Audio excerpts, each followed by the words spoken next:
Hi, I'm Femi OK. Today, not an ordinary show because we are tackling topics pitched by you, our stream community. That's right. I'm Malika Bilal from hashtags Stop the Soot and Bring Back Our Nurses to a preview of Malaysia's upcoming general election. The stream explores some of the stories making news where you live.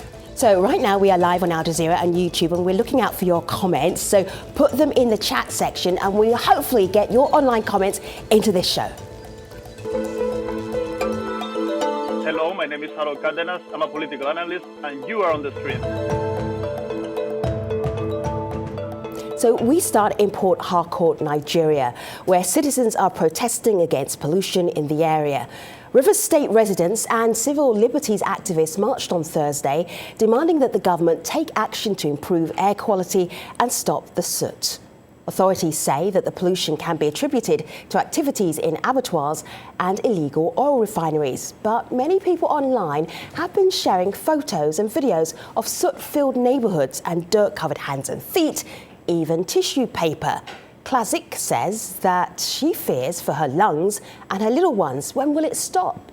Take a look at this video of Thursday's protest recorded by Sandra Ezekwesili. Okay. Why have you come out here today? Yeah, I've come out here today for the safety of my children, my son. Okay. I have lived half of my year. Okay. And my son is not beginning his. Ah. And it's been endangered by this suit. Ah. So I feel that he should also come and lend his voice. Okay. Tell the government to stop the suit. So Sandra Ezekwesili joins us now from Port Harcourt. She's the host of Good Morning Nigeria. That's a radio talk show. And she was one of the many people who pitched this story to us. Thank you for that, Sandra. Let's talk about this soot. When you're out in it, what do you see? What is it like? So it's like black dust covering the air. You're looking at the sky and it's filled with, you can actually see it. So sometimes it looks like smoke. Other times it looks a little grainy, but it just basically covers the sky and you can feel it when you breathe. Because sometimes, so for someone like me who has to run on a Saturday morning or a weekday evening, if I have the time, you're inhaling a lot of that. You know, and you don't even need to go outside to see it. Sometimes you're in your house, and it's not sometimes, it's all the time. You're in your house, it's on the floor, it's on the surfaces of your table. You have to mop all the time because you are stepping on these things, especially if you have children. They're playing on the floor. They probably will pick something off of the floor and put it in their mouth. And all you need to do is look at the sole of your feet to see how black it is. And you cannot begin to imagine what that must be like to pick food off of that and eat it, or have children touch the surface of the floor and then put that finger in their mouth. So it's very scary. It's all really scary, to be honest. This is Karina Israel, and she says on Twitter, "We are dying on a daily basis without knowing this. This is unfair to our children, to us, and to our environment. Hashtag stop the soot." What do you know in terms of the science, but make this very accessible science, about what might be happening to your body? So we've had doctors talk. So on my show, for instance, we've had members of the Nigerian Medical Association talk about how this soot could actually cause chronic respiratory diseases. We even have cases right now of people who are suffering from respiratory infections, people who have pre-existing respiratory conditions that have become aggravated as a result of the soot. I have a personal experience. My friend was in my house a couple of weeks ago, and he's asthmatic. And then all of a sudden he started to choke, and he'd been choking all day. Unfortunately for us, he didn't come over with his inhaler. And it was really late at night. The hospitals around are not very great. So we basically had to stay home and try some breathing exercises and try some first aid to keep his airway open. Now, that incident reminded me that I wasn't saying enough. I wasn't talking as much as I should be about the soot. Back in 2016, when we noticed it in Port Harcourt, we talked a little bit about it. My station, by the way, coined the hashtag Stop the Soot. We had an editorial meeting, and then the three stations, Cool FM, Wazobia FM, Nigeria Info, Port Harcourt, we got together and said, how are we going to get people to talk about this? How are we going to get people to know that there's a problem and we all need to be alarmed. So we said, okay, so how about stop the suit? And then we started to talk about it online, and more people started to tweet about it. And as soon as we started, the state government created a committee. They formed a committee to investigate, Sandra? and they tried to do something about it. Sandra, let me show this to you. This is Matala on Twitter. Matala says the Soot crisis is a direct consequence of illegal oil refining operations in the creeks, negligence by local authority and environmental protection agencies. So multiple reasons for why your air quality is so poor. Who is responsible for this? We don't know. So the federal government isn't saying anything. The federal government, so what they're doing is trading blame. So the federal government is saying the state government is responsible. The state government is saying the federal government is responsible. And both arms of government, or both levels of government, continue to churn out reasons why they think this is happening. So the state says it's the legal refinery. It's the federal government-owned refinery. And the federal says, oh, it's the illegal refineries being operated by residents of the state. Bottom line is they're busy talking about what it might be. They're not telling us what it is. So they're not trying to do anything Sandra, to stop it. They're passing the naira then, right? They're passing the naira. It's like, it's your responsibility, it's your responsibility. So on Thursday, people got out to protest, sharing some pictures here from the Twitter handle Stop the Soot. What are we looking at? How mad are people right now? Are they just it's the Niger Delta, they dump on us all the time, or are they furious?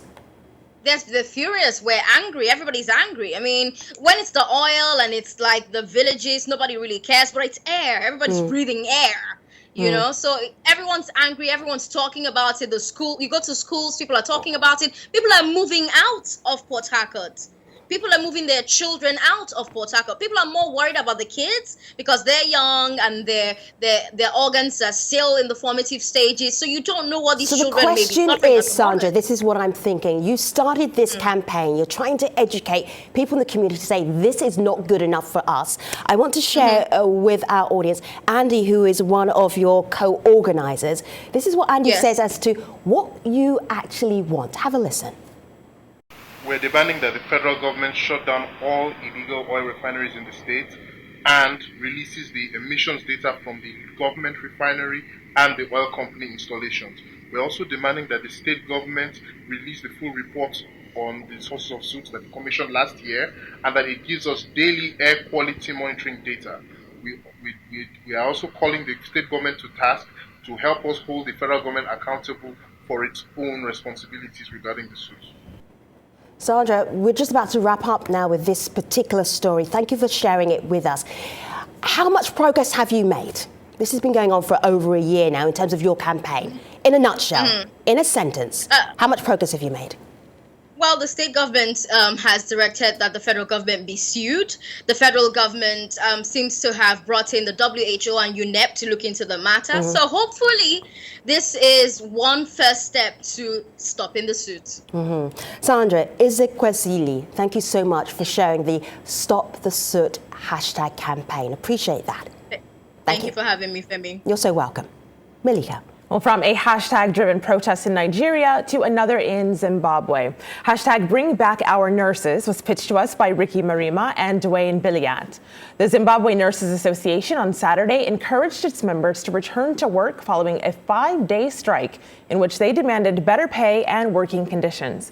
Zimbabwean Vice President Constantino Chiwenga had previously sacked the country's 16,000 striking nurses, saying their actions were politically motivated. But on Monday, the government reversed the dismissal of some nurses, although the strike has taken a heavy toll on Zimbabwe's already compromised healthcare system. So can Zimbabwe's government and the nurses union find some common ground? Well, with me now to provide an update on the state of negotiations is journalist Tendai Marima. Welcome back to the stream, Tendai. Now, you were at a hospital in Bulawayo speaking to nurses who had just returned to work just this morning. What was it that they told you? Yes, this afternoon I was at a hospital in the city, which is the second largest hospital in Zimbabwe, and it was quite busy. You know, the consultation rooms were quite busy. There were a lot of nurses walking through, doing their jobs, and a lot of them felt that they just wanted to do their jobs and they just wanted to get to serve people and to move on from this point. However, some still do have hope that whatever negotiations that the nurses union is having with the government, they might be able to produce something that is, perhaps a fairer deal and might lead to better working conditions and also better salaries, or at least receiving their salaries on time. So you mentioned the better salaries. I wanted to pull up this tweet from Army of One, who says, this is simple. The government needs to meet the nurses' demands. This has been going on since at least 2010 for some of these nurses. Also, the incumbent health minister needs to go because he's the one who has overseen the collapse of the healthcare system. So can you lay this out for us and for our international audience? What are the demands of these nurses? What were they asking for? Okay. Well, at the moment, what the nurses are asking for, apart from better working conditions, which means perhaps, their shifts being more regulated and them being able to get better allowances, what they're also asking for is a better basic salary. At the moment, nurses earn less than the lowest paid nurse earns about $284 per month. So that's less than $300. And in a country like Zimbabwe, where the cost of living is so high, surviving on $284 per month, it really doesn't get you very far. And in some situations, you see, like, for example, because we're in such a bad economic situation at the moment, and the country is really struggling even to pay its civil servants, there are some months where people go without their salaries. Or in some months, like we've seen in 2017 and again in 2016, bonuses have been staggered, and they are staggered, over months from the December of one year right through till the July of the following year, and this is what again led to protests in July 2016 when civil servants across the board, it was nurses and teachers as well, that down their tools and said, no, we're not going to go to work anymore until you pay us the outstanding bits of our bonuses and also pay us the outstanding salaries that you owe us. So, we've seen these kinds of tensions like repeatedly, and, it's not good for the country at all. Right. So we have seen online some accusations of things being politicized. I want to read you a comment we got from YouTube Live. This is Chang Mari. He says, nurses have genuine grievances, but they allowed their cause to be hijacked by politicians, and this led to the current impasse. Things could have been done better. # bring back our nurses. So on that topic of things being politicized, we got a video comment from someone, and she's a freelance journalist from Harare. She's currently in South Africa, and I want you to have a listen to what she said about that. One of the biggest issues, in my opinion, in the nurses' strike is that when it came to online discussions and debates, the biggest voices were not the nurses themselves. A lot of activists got involved in what they saw was a very valid struggle, and unfortunately the result is that they became the biggest voices in the narrative. They were the ones being interviewed by media outlets. They were the ones who were speaking at rallies. The government interpreted this as the politicization of what they saw was a wage dispute. It gave them justification to fire the nurses because, in their opinion, the nurses had acted in bad faith. They had negotiated in bad faith. So, Tendai, can you speak to things being, quote unquote, politicized and then what that means for what happens next? Okay. I think it's very unfortunate that things have been given this label, in that, yes, it is a political issue in that people are fighting for their basic rights, their labor rights, but it's not necessarily anything to do with any opposition or any challenge against the government's authority. It's just simply workers that are putting forward their voice and hoping that it will be heard.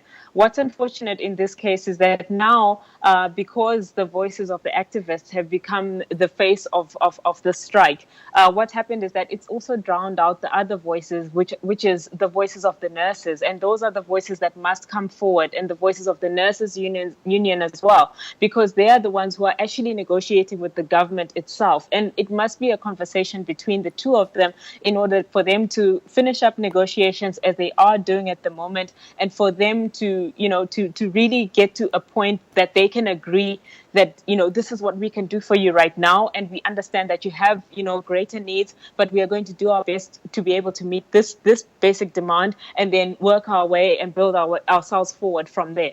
Mm. I want to share with you this tweet we got from Mako. She says, the larger issue is a healthcare system that's in crisis. Nurses can't work in facilities that don't have enough equipment or supplies. Last month, doctors went on strike as well over little pay and bad working conditions. Healthcare is badly managed nationally.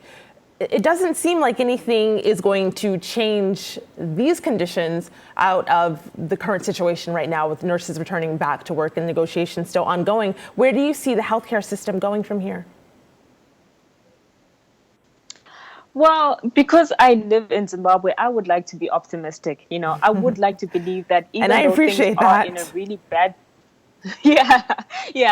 even though things are in a really bad state right now, and public hospitals are not receiving the kind of support that they need in terms of resources or even in terms of skilled staff as well, I'm still hopeful that somehow, if the economy does start to improve, then maybe we'll also see better resources being allocated towards the hospitals, because the health system of this country is something that so many people depend on, and with like the problems that we've had economically, they've also had an impact on so many areas of people's lives. And the health industry is one industry that has suffered a lot in terms of a skilled staff leaving the country, looking to countries like South Africa or Namibia or the UK looking for a better deal than what they're getting here. And then again, we also have our own politicians that won't be treated in our own hospitals because for them they feel that our standards aren't good enough.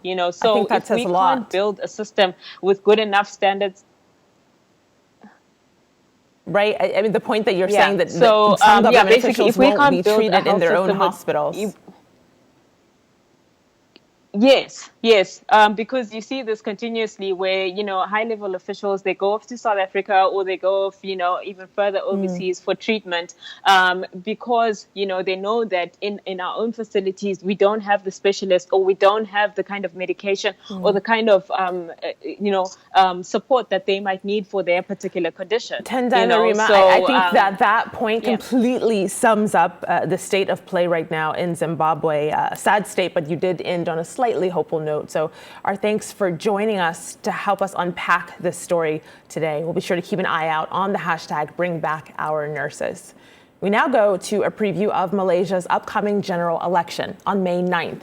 Al Jazeera's Florence Louis reports from Muar. The ruling Barisan Nasional coalition has been in power since independence more than 60 years ago, but lost the popular vote for the first time in 2013. Since then, the Prime Minister Najib Razak has been caught up in a corruption scandal surrounding Malaysia's state investment fund known as 1MDB. More than $4.5 billion has allegedly been misappropriated from the fund set up by Najib. Malaysian police and the Attorney General have so far not found any evidence of wrongdoing. But Najib and his allies are said to be facing their strongest challenge. Former Prime Minister Mahathir Mohamad is leading the opposition coalition's bid. The 92-year-old veteran politician fell out with Najib over 1MDB and has returned to politics to try to oust him. But political analysts say unseating the incumbent will be tough. In the last few weeks, the government redrew the electoral boundaries in a way opponents say gives it an unfair advantage. There's also a new law to ban so-called fake news, which critics say is an attempt to stifle dissent. More recently, Mahathir's opposition party has been ordered to deregister for 30 days because of missing paperwork. So, will Prime Minister Najib Razak's promises pay off at the polls? Could Malaysia's longest-serving premier make a comeback? Azmi Sharam, it sounds like a soap opera. It sounds like high drama going on out there in Malaysia. Jeffrey Tan messaged us earlier on Twitter, and he says, when we ask, what should we be covering? Jeffrey Tan says, the Malaysian elections, ! Azmi Sharam is in Kuala Lumpur. He's also an associate professor of law at the University of Malaya. It's really good to have you here, Azmi. This is a battle of the titans. We have a former leader and a current incumbent leader. One leader was a protege of another leader. Set it up so that international viewers who may not be following Malaysian politics get as excited as people in Malaysia appear to be about this upcoming election. It's a bad soap opera actually, but it's big because we're pretty desperate for a change now. 60 years same government. It's dramatic because you have the former prime minister who's now created a new opposition party, and he's opposing his protege, as you said. It's ironic because, the former prime minister is not exactly totally innocent with a lot of stuff that's happened in this country. But I think right now the overwhelming sense is one of anger and partly desperation. The level of supposed corruption and misappropriation of funds is just tremendous. And the increasing of laws, which are oppressing us, is also becoming even greater still. So it's really quite I would say quite a desperate moment. The desire for change is tremendous right now. I'm just wondering about the campaigning styles of the main candidates. I'm wondering this because Krishna here says, many Malaysians like me are very much focused and worried about race and religion taking the centre stage in General Election 14, especially by the ruling coalition. That's not what we need. Politicians should be focused on issues that have plagued this country, like corruption. So, how much is being played out in terms of ethnicities and race? How much is that a part of this race? It's what they know how to do. The ruling coalition, that's their trump card. Every single time they come out there and they'll play the race card. They'll try to put fear into the majority Malay ethnic population by saying that the opposition is Chinese run. So it's terribly racist, and it's really your oldest trick in the book: divide and rule. Asmi, when you say it's terribly racist, give us an example, because it's hard for us to imagine what terribly racist would be like in Malaysia, except that we've done a few shows about it. But give us one example. Well, I think they're a bit more savvy now because they know that with the internet and stuff like that, things they say will come out. But the underlying point is that UMNO, which is the main party in the ruling coalition, still says that, if you don't have us in power, the Malays are doomed, absolutely doomed. You're finished because, the Chinese will take over, etc., etc. So that is the kind of underlying threat, which perpetually is fed to the populace. So, that guy who made that comment, he's right. But we've got to look on the other side. I don't think the opposition is playing that game. So they are focusing on corruption. They are focusing on things like improving the entire system of governance. And I hope people will be listening to that. I am wondering how reliable polls are in Malaysia. Can you tell right now who might be ahead? It depends on which polls you look at. And I suppose it depends on what kind of system they're using. So, for example, the Merdeka Center polls are not particularly optimistic for the opposition, whereas the Invoke polls are. Now, personally, I think that the ruling party are going to lose the popular vote again. Does this mean they're going to lose the elections? We don't know, because the gerrymandering is tremendously bad.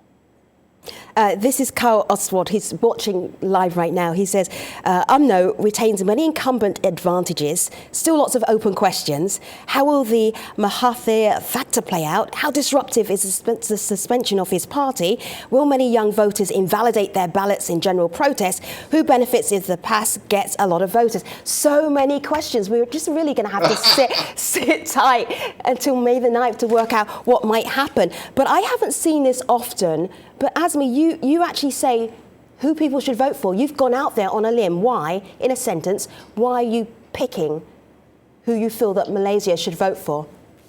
Well, because I think the time has come for subtlety to go out the window, really. It's reached a stage where someone like me, and I admit, ideally I should keep away from making such pronouncements. But at that point, at that particular forum, but you're going there. I was saying that, look, at the end of the day, the status quo is going to remain because the incumbents do not have any, show any indication of changing. We're going to be watching the Malay elections very, very carefully indeed. Thanks for being on the stream today. Appreciate it. All right. Thanks to Azmi, and a thanks again to all of our guests. Now, before we go, there are a few other stories pitched by you that we're keeping an eye on as well. So Fatima suggests a look at the toll taken on Afghanistan after 40 years of war, saying that Afghans experience immeasurable loss daily. Akanan wants us to look at the challenges facing youth in South Sudan, and Beck says the Armenian protests, barely anyone is covering them. So which one shall we do? You will find out at #AJStream. Thanks for watching, everybody. Take care.